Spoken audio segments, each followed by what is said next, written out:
Yeah, I just got to ask Dylan is ready. We ready?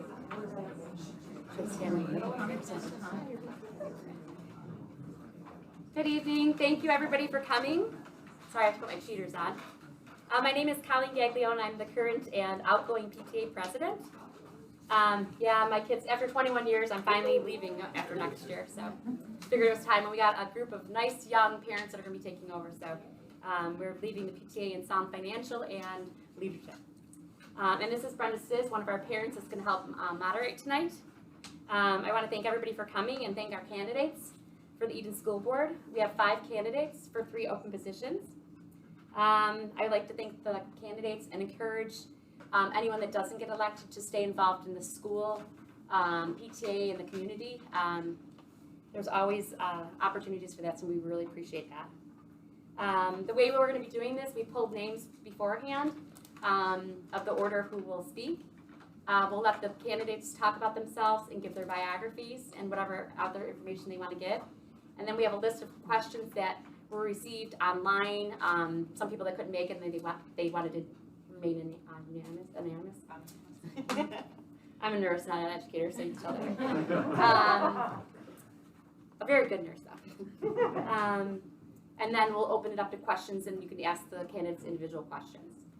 They've all agreed that afterwards, if you don't want to ask anything on the live stream, that you can talk to them after as well. And of course, I see a lot of teachers here, so we want to give a little love to our educators for teacher appreciation. I can tell you, and this sincerely, that's one of the things I will definitely miss about Eden is the teachers, and a lot of these teachers in this room are very special to me, so thank you. And in closing, for my part, May 17th is the school board vote from 9 to 9 at the high school here.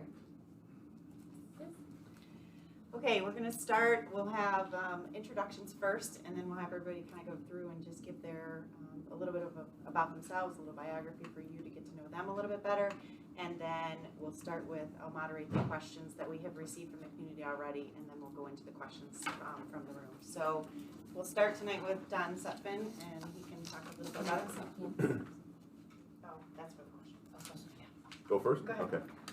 My name's Don Sutton, for those that don't know me. A lot of faces in the community I see here. So a little bit about myself. Been on the school board for 6.5 years. The past 2 years I've served as president. The year prior to that I served as vice president. I currently have 2 girls, both in college now, doing awesome, Eden educated. Very proud papa here. My wife's a school teacher, 4th and 5th grade band at Frontier. Had an interesting phone call today with New York State teachers retirement, so we're kind of looking down that path now too. So a couple other things about me. I was a president for the Sports Boosters for a while. I'm an advisor right now. I currently serve on 3 committees within the Eden School Board, one being the Capital Project, which get your last look at this room because 3 months from now it's going to be gutted and starting to be transformed. The Audit and Finance Committee, along with the Technology Committee. And something else about me, I was just sworn in as the president of a North American organization on Saturday down in Nashville. It's an organization called Power Transmission Rep Associations. I've been on that board for 10 years, and I got another 1.5 years left with that one, and I'll be done with that. So, last thing about it is a bunch of people have asked me why a 3rd term, and there's some unfinished business, and one of it being the capital project. And for those that don't know, it's a pretty detailed project that we have to go through, and there's a lot of tribal knowledge, sitting through the last one we went through, and then this one. This one's going to be a real challenge to us. We're dealing with some pressures here. I don't know if you saw, interest rates got raised today. So what that mean? Borrowing issues. When we go out to bond the program, we're going to have supply chain issues. We planned on having a lot of stuff done this summer. It's not going to happen. Just because of the supply chain and lead time type thing. So that's just one of the reasons with the unfinished business that I think I can lead the school board through this upcoming tenure of the term. So that's all I have. Thanks, Tom. Our second candidate who is running for re-election is Alan Silver. Hi, good evening. First, I'm a strong believer in a public education that provides quality academic and vocational programs while maintaining fiscal responsibility to taxpayers. For 39 years, I was a partner in a large law firm and litigated cases from Niagara Falls to Riverhead on Long Island. And since I've retired, I serve on the Eden Conservation Board, and I volunteer at the Eden North Collins Food Pantry under Ellen's supervision. She does an excellent job, I can attest to that, and always keeps me busy. I have 4 children and 2 grandchildren who attend the Eden High School. One, Jessica, who's graduating and got a scholarship on basketball to a school in Ohio. I believe that the current board has has helped to provide a quality education to our students. Most importantly, the proposed budget, and I think this is probably one of the most important part of the budget, allocates funds that will allow the school district to offer a pre-K program that includes both full-day and half-day classes. It is my belief, as well as the belief of many experts, that the pre-K program allows students to succeed in the classroom. Okay. Next, some of our parents, I feel, and it may only be my opinion, don't fully understand that the New York State Department of Education mandated our children, with some limited exceptions, to wear masks in the classroom. 2 school boards, Pioneer and Massapequa, who voted to end the state mask requirement, received letters from the New York State Commissioner threatening to remove their superintendents and reduce their state aid. Upon receipt of these letters, both school boards reinstated the mask mandate, because how can you make up hundreds of thousands of dollars in school aid? In Eden, our superintendent joined other Erie County superintendents to end the mask mandate and return to full-time classes, advocating that elementary school students had the lowest overall infection rate, which all of us on the board agreed and encouraged him, to push with the superintendents for this. We should all be proud of the education and opportunities offered to our student body. We have advanced placement classes, school plays, an extensive athletic program, and an amazing motorcycle club. I've been proud to serve on the board and work with others. Thank you. Thanks, Alan. And our third candidate is one of our new candidates, Jen Delapenta. Hi, so I'm Jen Delapenta. For those of you who don't know me, you might know my sister-in-law. There's 2 Jen Delapentas in Eden. So it gets really confusing because we each have 5 kids, all in the same grades. So we could talk about that after. But so I have 4 boys and a girl. I have 2nd grader, 4th, 5th, 7th, and 8th grade. So yes, close together, but right now we're in 3 different buildings. So a little bit more about myself. So I am a speech pathologist, but I actually work in a nursing home. So my focus is adults, and my focus with adults is always communication. So communication is kind of my passion. I'm on the board for the Youth of Eden soccer program, and I also coach. Last year I brought Boys on the Right Track to the elementary school, and I have grand ideas of doing like a running club involving boys and girls, but that's like a whole different thing. But basically I decided this year to run for the board because I feel like now is just a good time for me to do it. My kids are a little older, they're more independent, and I've just always been involved in the community. I graduated from Eden, and so did my husband, and we love Eden schools, and we just want to, continue to see Eden do well and grow. So I just want to be a part of that, and being on involved in soccer and running, and my husband and his brother run the Eden Youth Wrestling Program. So we have a lot of interaction with a lot of different families, different ages. So it's kind of nice. We get to hear a lot of different perspectives of things, you know, that people love, that people are concerned about. So I would just, you know, like to be a part of forming solutions. Thanks, Jen. All right, our fourth candidate is also running for re-election, and this is Marlene Grinner. Hello, my name is Marlene, and I'm very nervous. I do not like talking in front of a big crowd, so bear with me. My son graduated from Eden in 2020 during the pandemic. My daughter is a sophomore here. We've lived here for about 11 years and had come from the Albany area. When we came in and looked around at all the school districts, we had chose Eden because it was fairly small, but not really small. The class sizes were decent. We liked the school, the programming they offered, the sports that they offered for the size of the school, and we've been very excited to be here this whole time.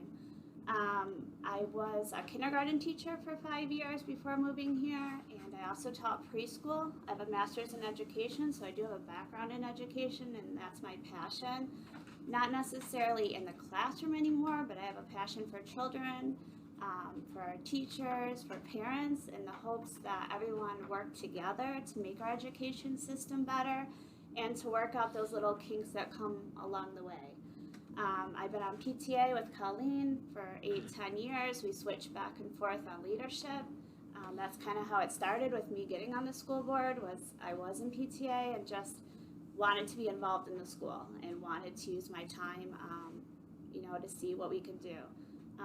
My biggest thing is listening. I feel that's what I'm good at, is listening to teachers, parents, students, and then if they have a concern, where they can go with that concern. And if that concern isn't worked out, what's the next step? And then be there to help people to figure out the issues on their own, but then to be there to help them if, you know, not necessarily they didn't get the answer they wanted, but if they didn't feel that they were being heard. I do work for the town of Eden. Maybe you've called my office. I'm the secretary for the supervisor, so I hear all the complaints. But I also want to continue to work on a bridge between the school and the town and to help grow that also. I still have lots of ideas in my head of things I'd like to help with. One of them is, mental health. We had a personal issue with the pandemic with my daughter, and I think me and her, we want to use to continue to educate teachers, students, and parents on mental health, anxiety, and depression. So that's one of my goals if I do get reelected. Being here. Thanks, Marlene. And our last candidate, but not least, is also running as a new candidate, Candace Pino. Thank you. I'm also very nervous, so I wrote this all down.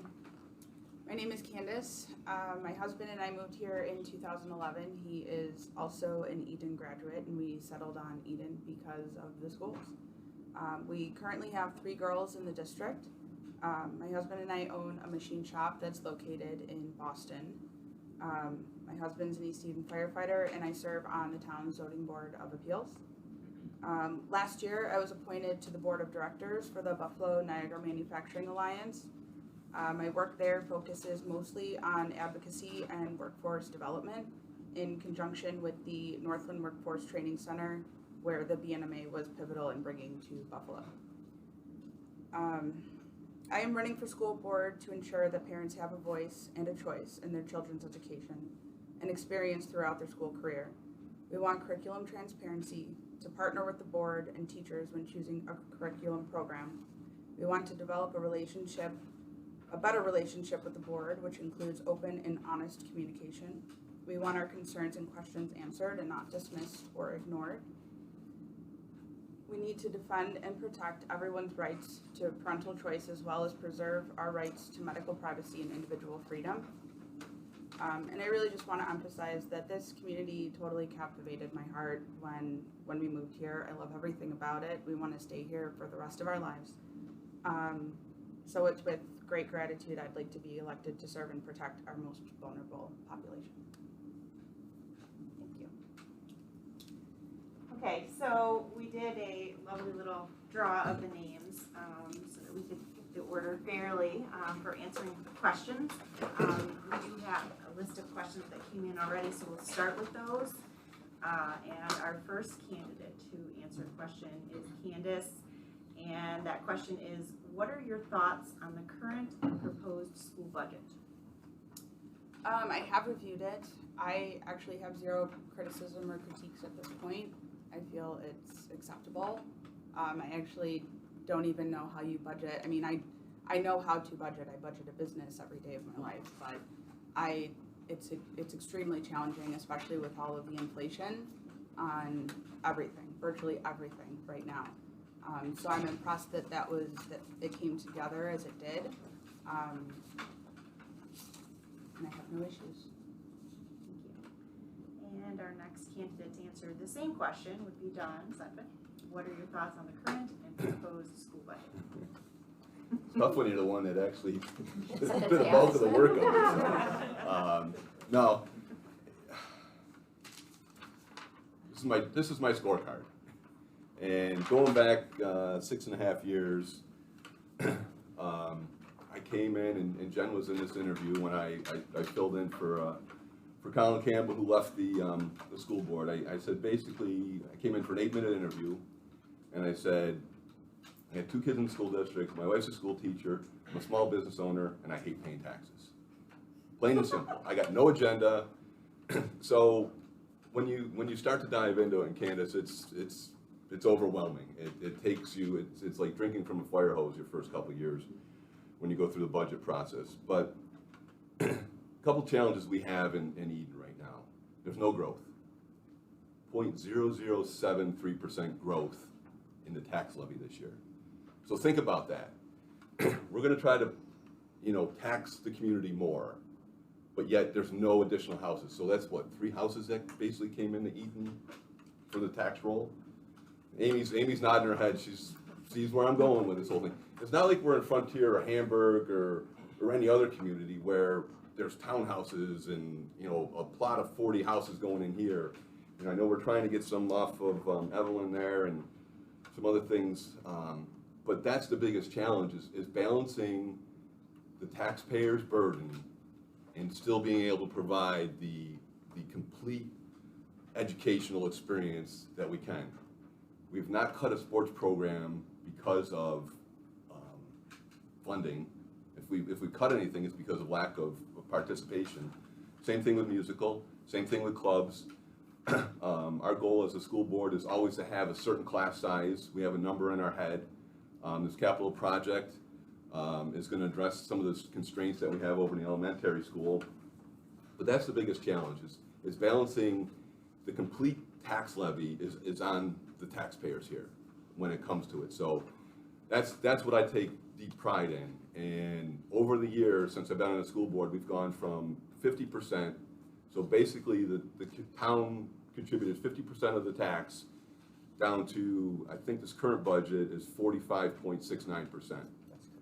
So we've reduced that down. We've reduced the tax burden. Even though your taxes have gone up, the tax burden has come down on the taxpayers. And that's my scorecard is, am I able to reduce the burden to the community? And that's my spreadsheet here that basically tells me I'm doing my job as a school board better in the financial side. Is that my timer? I'm done. No. So I paid him to do that. no, we've got, it's a fair budget. We could have gone out at 2.13%. We're going out at 1.95%. And understanding that 2% formula is a challenge. The first couple of years, you're like, what does it mean? And it's the biggest challenge. So that's my whole take on the budget is it's a fair budget for everybody. I know we've got some other things coming on board. We're in the middle of a $16 million capital project that we've got to continue to do, and we got to look out even 5 to 10 years farther out and what needs to be done. So the reserves balance that needs to be done. That's the one number that always kind of concerns me a little bit. We're doing about 8.5% of our reserves we're using to balance this budget. So we're utilizing every tool we have to provide the best budget for this district. So that's all I have. Thank you. And third person to answer this question would be Marlene Grinner. What are your thoughts on the current and proposed? Usually I ask Dawn for all the answers on the budget, so he did a really good job for that. I mean, obviously as a board, we approved the budget. I'm happy with it. I'm a big proponent for early childhood, so I'm really happy that this budget passes, that we can have full day pre-K as part of it. I always look when we do the school budget, you know, the bottom line is, I go home and my husband says, so how much are our taxes going up? And why are they going up? And then I have to sit there for an hour and explain all the good things that we're doing and that we're not cutting teachers and we have programs and lots of things for our children to choose from and sports and don't worry about the bills, I'll just write the check. So, but I mean, I think we've kept it at a fair amount, that the increase is not going to be a burden on people. And also, I encourage all of you to come to our board meetings because this is very nice. Yes, it is. Yes, it's pleasant too. Thanks, Marlene. Okay, next to answer that question would be Alan Silver. What are your thoughts on the current and proposed? Well, yeah, I have a number of thoughts. First of all, although Don hasn't mentioned it, I also serve on the audit committee, and some of the concerns of Don I have also. If you look what came on the school population, it's going down, and I went because I'm certainly not as well known as Don and some of the others. I've only been here like half a dozen years, and we moved up to be near our grandchildren. And I had to beg the firm to start a small office so I could be up here. But there is a concern with the population dropping. And I would think that one thing we could do is to work closely with the town supervisor and the other members of the town to try and work with them to see what we can do to encourage some growth as far as building houses. When I walked around and I would ask people, you know, how big was your class when you graduated? And they would say 200, 190, 210. First of all, in those days it seemed like people had more children also, which now there aren't that many people that have a great number of children, although there are some. I couldn't resist that. I was thinking it, it's okay. I'm sorry. And I should talk. I have 4 children, so I'm no one to talk about that. I think there's a need that we could collectively work together while also respecting that this is a right to farm community, and we also have to get along with the farmers who share a lot. But there ought to be a way. We have a wonderful school district. We offer full programs. It's amazing, everything that we offer for a small school. And I think there ought to be a way of encouraging some houses. I mean, certainly we don't want to be like Hamburg. That's why we live in Eden, and we like the rural, and people like to stay here. But there has to be a way for some growth. What Don said is all true. It's difficult. We're using reserves to balance the budget. We do that very carefully, but it would be nice if we could have some new growth in the community. Thank you. Okay, and last but not least, Jen Penta. It's okay. So no, I agree. I think the this year's budget and next year's budget, I think the board they took into consideration the community. I think, last year and this year, using those reserves to try and not put such a burden on the community. And I think it was the board meeting mentioning that inflation increased by between 6 and 7%, and our budget was, not going maybe 3% increase, so we're well below inflation, which I think is fantastic. And I agree, what you said about just growing the town. People love Eden. People want to come to Eden.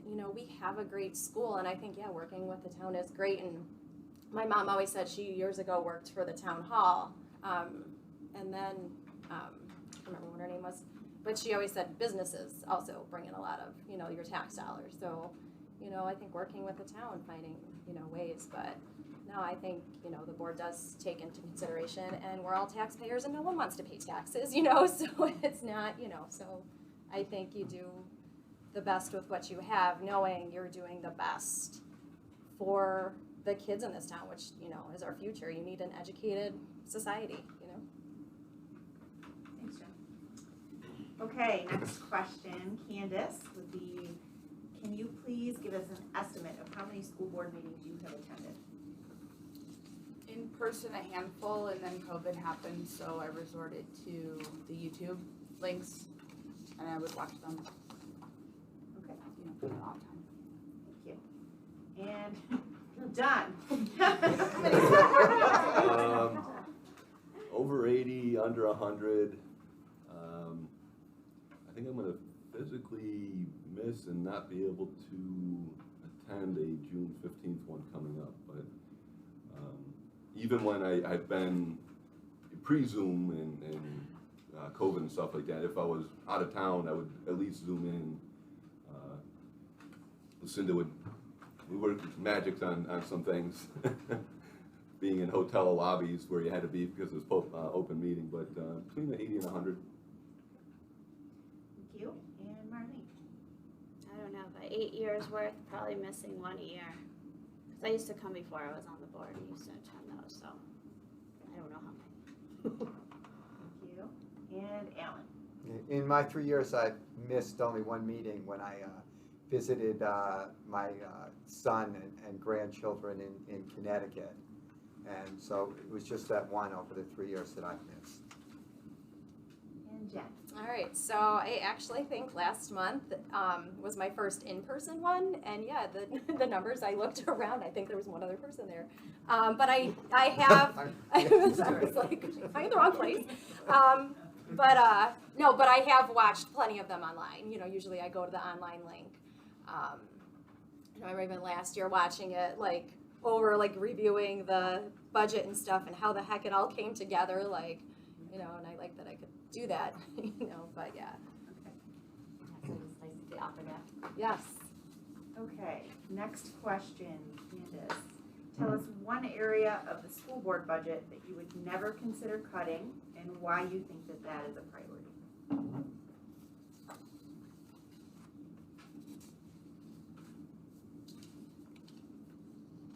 I can't say that I would actually cut anything because the whole district is for the students. So I think taking away from any of it, I mean, just looking at it right now, I wouldn't consider cutting anything. Thank you. And Don? Special ed. I think they're our most vulnerable. And it's just something that it's part of Eden's community.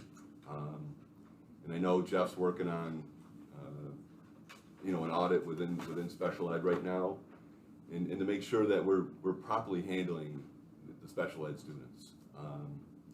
So that's one thing that I think a bunch of the school board, you know, when you sit down and talk about it, that's one thing that is probably untouchable.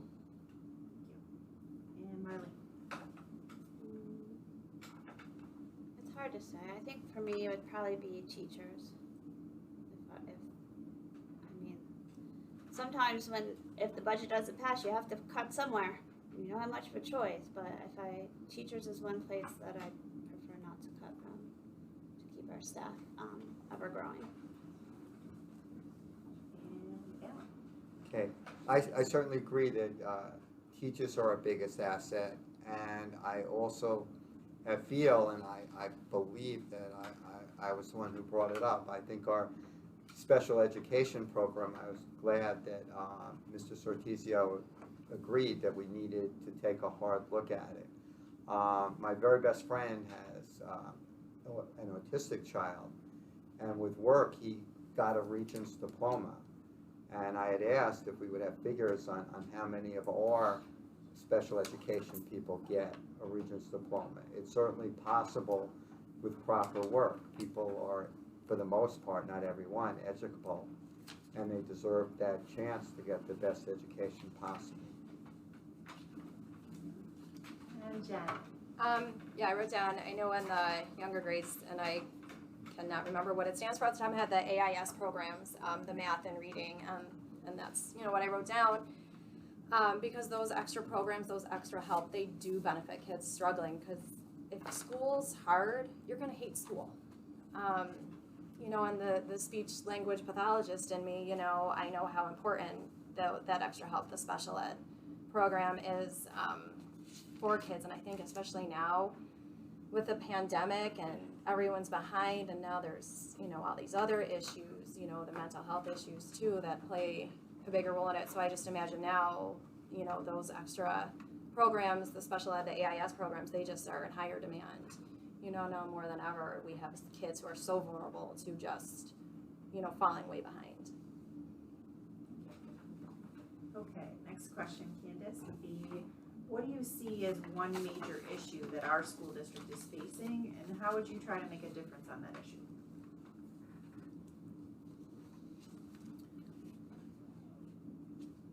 I think that all school districts are going to be facing issues. I mean, I know that this election cycle for this year in school districts across the country are all facing the same heat for political issues. I mean, I feel that education should be neutral and apolitical. I don't think there should be far left or far right ideologies being taught in the classroom or in the curriculum programs. And I think it's going to be the biggest problem facing every district. It's just the heat surrounding all of the political issues and what people think should and should not be taught. Don, what do you see as the major issue our school district is facing, and how would you try to make a difference? On a macro issue, it's enrollment. Just if you see, what, 7th grade or 9th grade's got 79 in it right now? Yeah. And there's not a whole lot, there's not many classes 100 left coming through. And, when you start looking at it, it's a macro issue, it's a town issue. It's not a school issue, it's a community issue. So, like Jen was saying, people want to be here in Eden. A house goes on the market in Eden, it's sold in a heartbeat. So I know there's a ton of families wanting to get out here, there's just no houses. So, we need to try to figure out how to get some growth. Alan mentioned the farmers and, still being a right to farm area, but there's still a lot of property there. And, to the point, like, I don't want to be Hamburg, I don't want to be Frontier, I want to be Eden, but, we need to be able to add more than 3 houses a year in this community and still not, affect its character of it. So, to me, it's the enrollment. I see where the enrollment trends are heading, and within the next 5 years, there could be, an 1,100 range of total students in the school district, down from, I think we're at 1,320 something right now. So. And Marlene. Well, and since it's one of my goals, one of the biggest things is the mental health issue, which I know is everywhere, but not just with the students, with the parents and with the teachers, and finding a way where we can find that balance and how to help them with anxiety and depression, and getting time to have that mental break, and just helping through it. I mean, it's a major problem in society, and it's something we need to work in our schools better and continuously. And Alan. Okay, I agree with Don. I think I emphasized that before, that the enrollment is a tremendous issue. Without enough students, first of all, it puts an unfair burden on the taxpayers. Secondly, I don't know how we could keep all of our programs, our athletic programs, advanced classes, and everything else we offer now would be very difficult. And there has to be a way, because what Don said is true as far as I know. When I look in the Sunday paper, the Eden homes, when they are available, which is often very rare, some Sundays I look and there's no home from Eden available, is that is that we should be able to work with the town, work with the, with builders and to have some growth. I think that would benefit all of us and put us much better shape with the taxpayers and able to keep all the programs that we currently have and are proud of. Jen? I think one of the issues is communication. Communication, you know, with all parts, the school, the PTA, the town. I know a lot of people didn't even know this was happening tonight. And I think it's finding ways to work together to how do we get communication out. You know, not everyone has Facebook. You know, I know the town has a robocall system, but that's really only for emergencies. And, you know, the school has a robocall system, but that doesn't reach everyone in the town.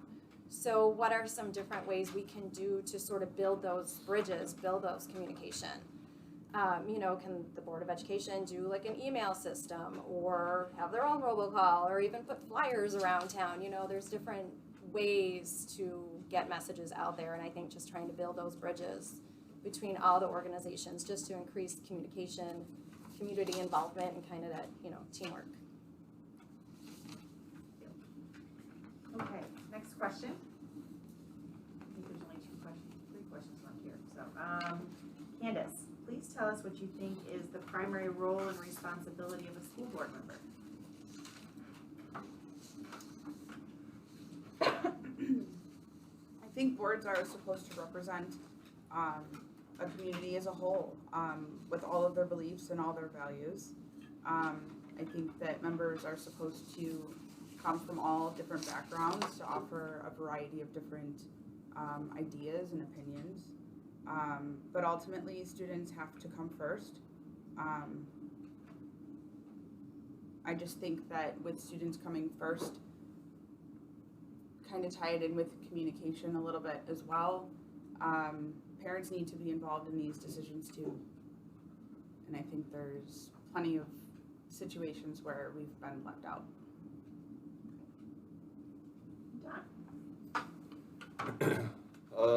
Primary role is kind of twofold. You need to stay at the 30,000 foot level and allow the admin teams, the superintendent, teachers, you know, to do their part in the whole process. You know, I've always tried to stay out of the weeds. You know, if somebody comes to me, I think Marlene said this, you know, try to guide them, you know, to get the proper decisions and information that way. So, but then when it really comes down to it, it's the financial side of things. It's the fiscal responsibility to the community and the students as well too, along with the teachers. So managing that fiscal responsibility across all parties is your biggest thing. But it's also staying at that 30,000 foot level and not diving down into, you know, if Mr. Pierce has got a problem with a student, it's not my responsibility. It's for the people to work it out. And, you know, if it does get to that level, it's, you know, it shouldn't. But, you know, staying at that upper level and allow the people to do their jobs is what you need to do. Marlene? I think number one, a fiscal responsibility to the community is our job. And then, you know, kind of like Don said, we work from the top and kind of oversee, and we don't micromanage, and we're there to help guide and to take what teachers, students, and parents are saying and bring it back to the right people, and just to listen and bring that information back. So we're not here to micromanage. And Alan? Okay, I agree that we're not here to micromanage. We do have a responsibility to the community and to the students to ensure that they have a quality education. And much of that is making sure that we have quality people that are in charge of the school, which I think we do. During my tenure in the 3 years, we hired a new superintendent who I think is doing an excellent job. We hired a director of curriculum, and my usual behavior when someone wants to, you know, talk about an issue, I like Don said, I always refer them to the proper party in the school system. And I think we definitely have a duty to make sure that our students get the quality education they deserve and maintain a fiscal responsibility to the taxpayers, which as the population goes down, that sometimes proves more difficult.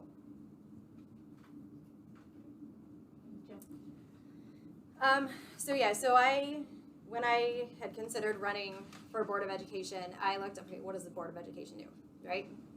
And I kind of saw, like, by law, the Board of Education has to follow New York State laws, so, and a lot of those things, we'd love to control and we can't, like the whole mandates and stuff, but a lot of that is the financial, responsibility too. But I think it's, the financial responsibility, the school board, helps, budget and stuff, but it's really our students, right? That is the top priority, making sure we are doing the best for these kids that we can, and doing it responsibly, because, we don't want it to negatively affect their parents either, or their guardians who's ever taking care of them. So I think it's, working with the community, listening to the community, what their concerns are, and doing, trying to do what's best for everybody while staying within, the rules of what the board is, by law is supposed to do or be responsible for. Thank you. Good, it's not my fault. I was gonna go out. Okay, next question, Candace, would be, tell me about your greatest contribution to the youth of Eden schools. Specifically, what role did you play in that contribution, and how do you feel that's relevant to your ability to represent the community as a school board member in Eden? Well, I'm still pretty young, so I'm just now starting to get involved in different activities and things, and this is kind of my first step. Okay. And Don? I'm gonna go back to Amy Porter when I got brought into the first outdoor raffle we had. It was kind of just getting involved with sports at that point in time, and Amy and Jack said, "Hey, would you like to volunteer?" And it was 2 years in a row. Put on one nice event. So, Amy, thanks for launching me into this. So, thank you. And Marlene? I don't know that I have a greatest contribution. I think just being on the PTA and volunteering over the last 10 years and having leadership roles in that has allowed me to work with the youth and get to know all the levels from kindergarten on up, and also working with Eden Recreation, just talking with the youth and getting to know them through everything I've done. And Alan? I've been involved in the Conservation Board, which besides looking at environmental issues, runs programs every year for parents with their children to do certain projects. 1 year it was building birdhouses for bluebirds. This year it's going to be making containers for water that will flow down, and you can use water from the roof and everything else to water your garden instead of having to use the town water. So just encouraging the parent-child relationship in hopefully healthy, environmental projects has been something that I've enjoyed. Thank you. And Jen? With the youth, so I've actually been involved in a lot of different youth sports in Eden. Like I said earlier, I'm a board member and coach for the Youth of Eden Soccer Club. Last year I had coached Boys on the Right Track at the elementary school.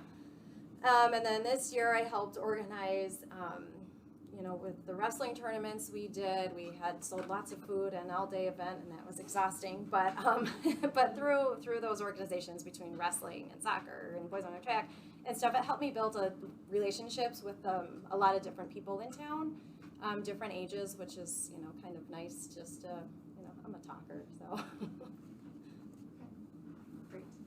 Okay, and this is the last question that I have, and then we'll open it up to everybody here. Candace, could you support a school board decision that you did not vote in favor of? Why or why not? Yes, I could. I mean, I've been on the zoning board of appeals, the conservation board, the BNMA. I don't always agree with everything that is getting voted on with all of those, but that's part of the game. There's nothing you can do. As long as it's positive for whatever's to move forward, then I would support it. And Don? So during this whole pandemic thing, we got a donation of 10,000 bottles of hand sanitizer. And basically my whole thought process was, why are they donating them to us? Well, there's probably a disposal issue. Probably a certain alcohol content. So we're all kind of on the board voting in favor of it, and I'm just like, why are we doing this? You know, we're going to be the ones having to dispose of it. So that was the one thing lately that I wasn't in favor of. And it was probably no different than the mask that we got from the. Then I know, yeah. So, I mean, there's just some decisions that come downstream that you just sit there. Why are we doing it? And that was my one with the hand sanitizer. I'm like, all right, so how much are we going to have to pay to dispose of all this stuff? So, but Mr. Sortizio says we're getting rid of them. By the way, you'll all get one to go. Yeah, we have a case for everything. That's it. The hand sanitizer that wasn't in favor of. Marlene? Could I support a school board decision that I vote in favor of? Yeah, because we're a board, we work together. We all have different opinions, so it doesn't mean we're all going to agree on things.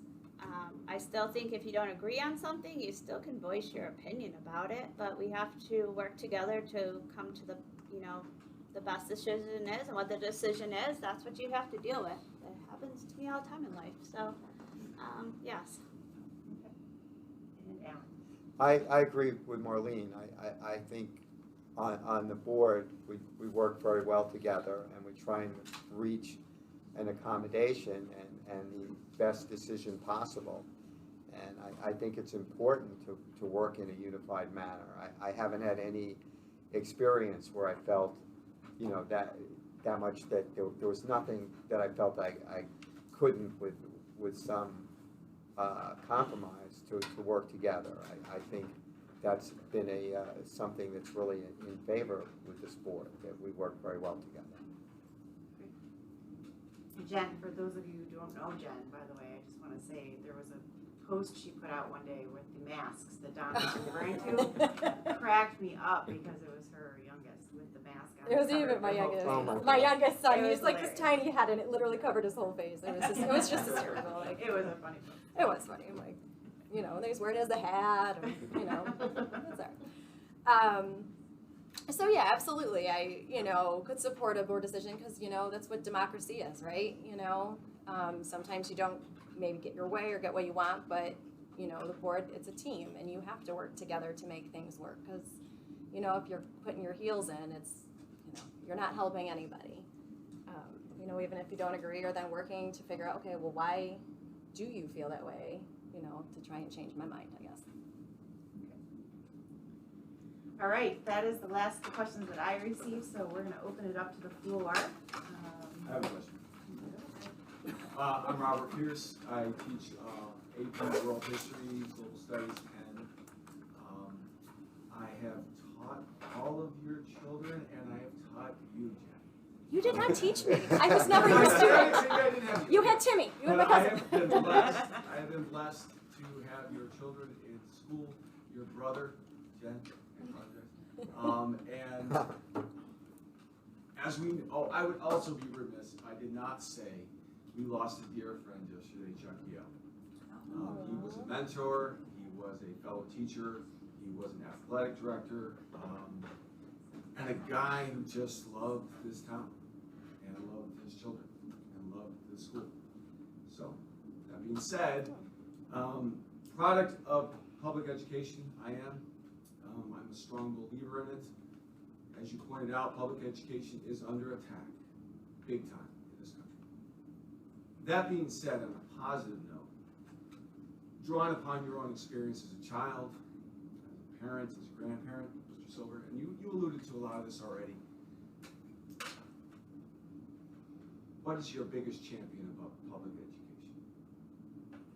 Oh, yes, I'm, you know, a big fan of that. I never considered anything but public education for my children.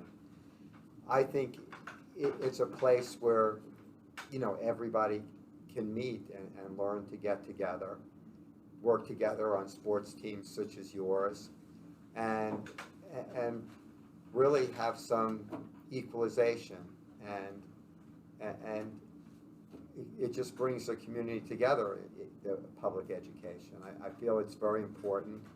It's really a necessity, and what you say is true with, you know, with now with public education being under attack and questioning books and everything else, it can sometimes go too far.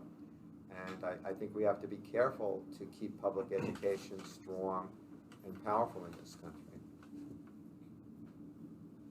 That was addressed for everyone, by the way. I was giving him an out, actually. No, I wouldn't. Because in your open committee, you actually addressed that issue. So it was just to everyone. I think it's a very good question. And I mean, if we weren't involved in public education, we shouldn't really be a board member if we don't believe in public education. Yeah, and I see that, and I, you know, like I said, my husband Joe and I, we both went to Eden. Our kids all go to Eden. We love this school, and I think, yeah, you get the town involved, the community involved. You know, there's a lot of camaraderie, and you know, and we're in an age, for some reason, it's like the thing to do all of a sudden is there's a lot of, seems to be a group of kids going to private schools. And it's so frustrating because I think, like, personally, I think a lot of it's for athletics, and I'm going to put a little pipe in this one because you know what? Eden sent 3 varsity wrestlers to states this year, and there's a certain private school that had none, so.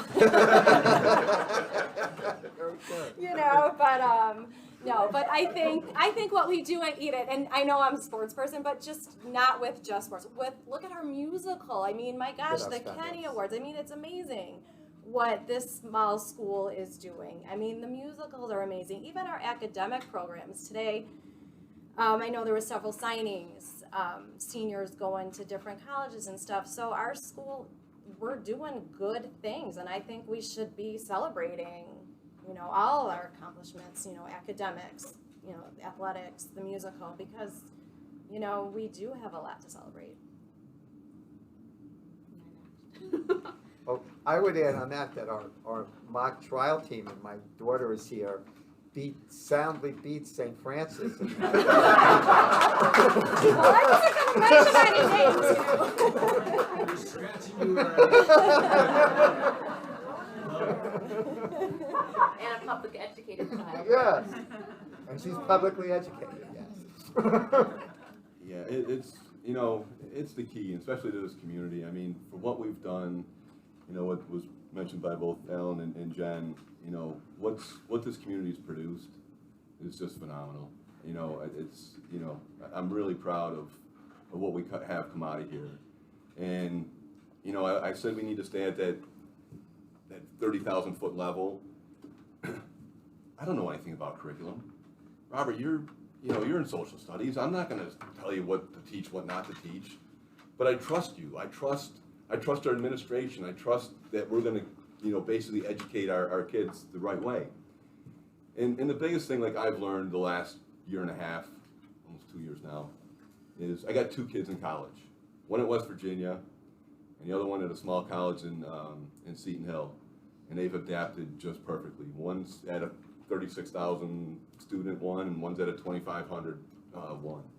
But they've learned to go and adapt and debate and basically experience the college experience.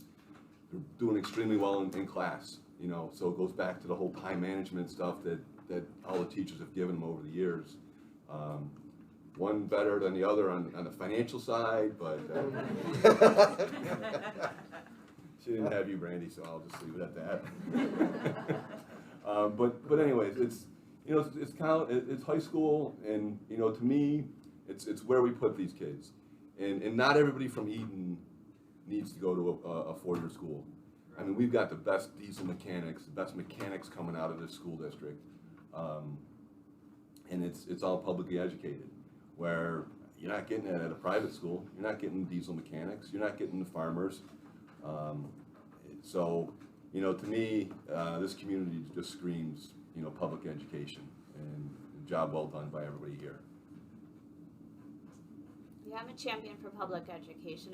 I went to public education, and I really didn't give my children a choice. And when we moved here, that was part of it, was you learn in the community. You know, some of our teachers work in the community that live here, and kind of all work together as, you know, one big family with our differences, and learn how to just deal with life in general. You know, how can someone help the lower kids? How can someone help the, you know, the kids that are all hands-on learning?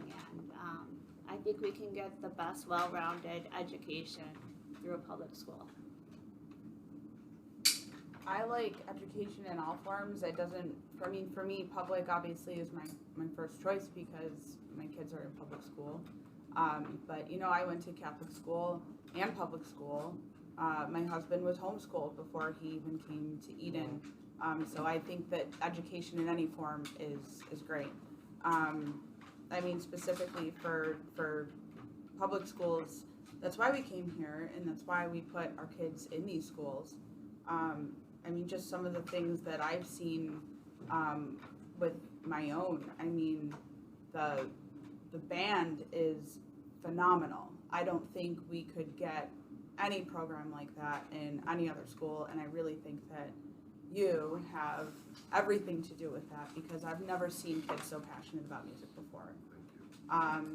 Athletics is also incredible, because I've watched my high schooler, again, diving into you know, track and cross country, and I've seen these kids pull off incredible things, maybe even more so than Kenmore West. That's where I went to high school, and they always did pretty good too. But no, I'm a huge proponent for it. That's why I'm here. I want to see our kids do amazing things, and I want to be a part of it.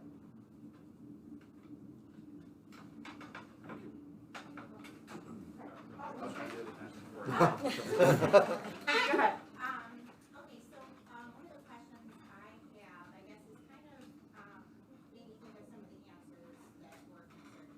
So, Don, I'm sorry, is it? Yep. One of the comments that you made was that you don't have a background in education, so you don't really know much in it. Help me paraphrase what you were trying to say, that you kind of just trust everything moving forward. Yeah, well, I gather information. I'm not going to make a decision, you know, without doing research. My friends kind of call me the voice of reason, and there's a reason for that, because I will research what's going on and determine what's going to be going on. But when you're on the school board, there's so many things that are going on, and Alan, you can attest to this. Your first year, it was like drinking from a fire hose. Yes, it's a lot to learn, really. It truly is a lot to learn. So, you know, as you gain more and more experience, you understand and you ask questions. I'm sitting on with Brenda right now on the technology committee, you know, working through what technology is going to look like in the future within the school district. When we first got started, we were just buying stuff, what we could do to get our hands on it. And now it's like, all right, how do we have it where you actually just walk into a classroom, sit in and plug in, and away you go? But that's the biggest thing about, you know, working on the school board is to understand, you know, what you can affect and what you can control. I'll go back to Mrs. Hamlet and the trip to DC and the swearing in of President Trump. But anyways, there was a lot of stuff going on and a lot of accusations of what was happening. No, we sat down and talked as a board and determined what the proper outcome of certain curriculum is. So we're constantly looking at it, but I'm not going to tell you I know, you know, what Mrs. Feasley's talking about in regards to algebra and things along those lines, and say I know better than that. I'm going to trust the experts, and the experts are our teachers right here. I understand that. I just, I think as a parent perspective, there are certain things that are being, becoming a concern across the country as far as curriculum goes. And I know that it doesn't necessarily even have to do with the district, but just coming from the state all the way trickling down, and not even just the specific content that's being presented, but how it's being presented. So that was kind of my concern when you answered that question. And then Alan, I think you also had a comment about questioning books and things like that, and things that are going too far. So I guess I just wanted to understand what going too far was. You know, of course, certain things, you know, should not be appropriate, you know, for students at a young age or an older age. But what Don had said about having some trust in the teachers, the principal, and the superintendent in making decisions of, you know, about what books are appropriate, what aren't. I could give one example now, which which troubles me a little bit in banning math books. I mean, I was never a great math student.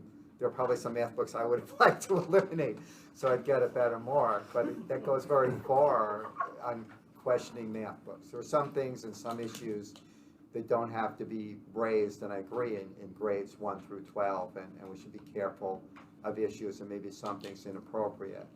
But some basics, I think we have to trust to our teachers and the superintendent and the people who are, in my opinion, sometimes a little far when we go as far as math books.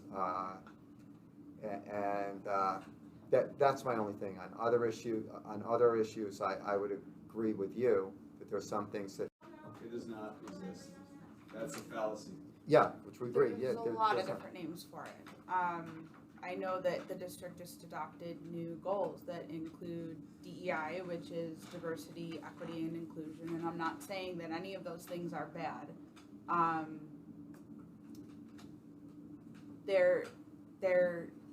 I have a particular issue with the race and identity politics myself because I am a minority in a district with less than 7% minorities, and there are curriculum text changes that are happening nationwide that I am uncomfortable with. And if that was presented as a choice for a curriculum for my children here, I would absolutely oppose that, because I would not want my children to be taught essentially reverse racism. But there's many different terms for it. There's SEL, so social emotional learning, social equity learning, and the list goes on. It's just, I know that I would personally be opposed to that. Someone else? I know some of the events that we trying to be open and have better communication going forward, but which is a nice thing to hear, because I've reached out to the board many times and I don't hear a response from anybody. What's your name? Heather Rowland? Okay, if you said you've emailed us, because I've checked my emails because I saw the Facebook post. I've never received an email from you. How is that, but? I don't know. Sometimes I get it for people and it gets spam. Okay, well, the superintendent has, principals have, and administration has said to me, you'll never get to the board member if they want to send you. It's very frustrating as a parent. But we didn't get it. You have a lot of, Yeah. so I just don't understand how some get it and some don't. No, I don't recall getting from you either. I try and check my email every day. I don't know. I would certainly respond or talk to Mr. Sutton or some. Knew this was happening, why did somebody try and reach out to me? That's kind of. I just read your Facebook post last night, so first I saw of it, and I mean, most people know if they send me an email and they give me their phone number, I will call them. And I've had many conversations with parents throughout the community, and like I said, we talked as a board and we're like, anybody else get this email? And we all basically said no. So I don't know if something's caught up in our spam that I don't know of, but we never received it. So. I apologize, you know, if you sent it, we would all address, I mean, if you sent it again, we'd all address it or try and hopefully receive it. Right, but I did come to board meetings and address it, I never heard from anyone, except for principals and wasn't superintendent. So, but my point is, hopefully going forward, maybe there's better communication, I don't know. Yeah, I apologize for myself, I'm sorry if we, you know, didn't give you an answer or anything. We usually try to do that. You don't know where to turn, because there's been a lot, obviously, going on the last couple of years. Yes, for sure. You know, you're hoping that the board would kind of, you know, direct you, and I understand some things, you know, your hands are tied, but at least we want to be heard. And, you know, No, you deserve to be heard. absolutely, so, thank you. I just was curious, so you said you heard back from like the superintendent, did they answer the question you asked the board? Like in the board meeting? Yeah. Okay. And I also speak as a current board member. I think maybe sometimes people don't understand that if we all get an email, we don't wanna fire answers back, because sometimes they back when people heard. So if we do get an email, we try to talk about it, or talk to Jeff about it, and usually, you know, Jeff is the one that would respond as a collectively for all of us after talking about it. Yeah, Well, that's true. saying the administration, some of the administrators I talked to said, well, you'll never hear from them, so I wanted to reach out to you and personally. They also say we were sleeping on stage too. I've seen that too. As you did? Yeah, somewhere, a couple meetings. Okay, moving on. Are there any other questions? So maybe piggybacking on that, is there a way, maybe in your minds, that we could find a happier way of having these board meetings? I know it was brought up how many board meetings have you attended? Attended a couple. I don't know, I guess I just don't understand the vernacular that's being used. A lot of it went over my head. When people take it up and speak, I know you wanted to wait to respond until the next meeting, but it is super intimidating for you to be up on the stage and not even a smile. So is there anything going forward that maybe we could make it a little more family friendly or parent friendly to bring up issues? We could certainly try to. I think that's a good idea. If people feel intimidated, we should try and make it more friendly. I mean, we really work for everybody. Let's put it this way. Normally after the public comment, everybody darts. We're there until, you know, sometimes 10 o'clock, 11 o'clock at night. We've got time to listen, but come in, make a statement, then leave and not listen to the rest of the meeting. You know, some of the stuff might be addressed in the board roundtable at the end, or the student roundtable, or the superintendent or business roundtable. There's a lot of stuff that goes on after the meeting, but everybody seems to come in, make their point, and then leave, and not stay for the rest of the meeting to maybe see what's actually coming. So, and then, like I said, we're there. We normally go into executive session afterwards, but there's been a number of times I've had conversations with people after the meeting, or get there before. I'm normally there 15, 20 minutes before. It takes me a few minutes to log in. Alan, you're a little bit longer. You're getting better. But no, I mean, you know, I don't know of anybody on this board that's, you know, would not sit and listen to you. But, you know, when statements get made that, hey, I've emailed you and we haven't received an email, you know, send me your phone number. I will call you.